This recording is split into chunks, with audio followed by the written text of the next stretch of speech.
Xullas, oldindan to'g'risini aytganim yaxshi. Men ajrashganman. Yo'q. Xijolat bo'lmang, men ham ajrashganman. Zo'r-ku. Nima uchun ajrashgansiz? To'g'risini aytsam, xotinimni jag'i ochiq edi. Tilini sepishib ketib qolardi. Gap qaytaraverardi, xo'p deyishni bilmasdan. Xullas og'zini yopsang boshqa joydan chiqardi. Nima men jim bo'lishim kerak? Kerak bo'lsa o'zingiz jim bo'ling. Eshitsa, joningga tegib ketdi hammasi. Bir siz jag'i yopiladi, shuni o'ylab o'tirasizmi? Yana Instagramda bir ikkita blogerlarga obuna bo'lib olgan. Ana blogerlar nima qilsa mashina qilasiz deb turib olardi-da. Tavba qildim. Ana blogerni qarang, har kuni xotiniga gullar, sovg'alar olib keladi. Men ulardan nimam kam? Agar bugundan boshlab menga ham gullar olib kelmasangiz, sizga ovqat yo'q. Agar sovg'asiz kelsangiz, bu ishlarni ham o'zingiz qilasiz.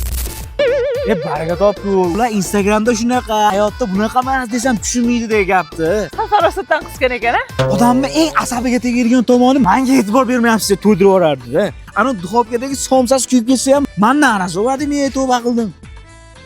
Menga umuman e'tibor bermaysiz. Sizning sochimga ham qazoq tushib ketdi.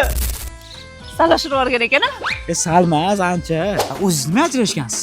So'ramang. Erimni tili shunaqa zahar edi, bir og'zini so'zni eshitaman deb chirib ketdim. Ovqatingni olib kelmaysanmi? Tez-tez qorin ochib ketdi-yu. Men bu sochig'ing sasib ketgan. Almashtirib qo'ysang bo'lmaydimi? Yo'q, bo'lmabdi. Erkak kishi ayol kishiga shirin so'z bo'lishi kerak. Ayol kishi shirin so'zi gadosi-yu. Keyin o'zlari har kuni choyxonada-yu, bizga kelganda darrov pishiqni yoqib olardi bu kishi. Restoranga borganimizga endi 3 oy bo'ldi-yu. Sal pulni tejab ishlataylik. Bugun kechqurun gapim bor.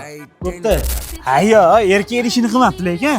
Nima yesa xotin ham o'shani yeyish kerak uyda. Men ham shuni aytaman-da. Yana meni bilmaydi deb Instagramda boshqa qizlarga like bosib yozishib o'tirardilar.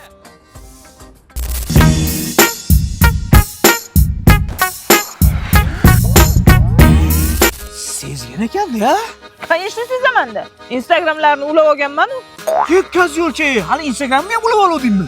Erim bo'lganingizdan keyin ulab olaman-da, rashk qilaman.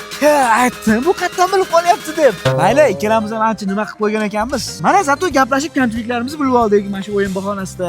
Ajrashmasdan undan ko'ra tinchgina yashay qolaylik, ha?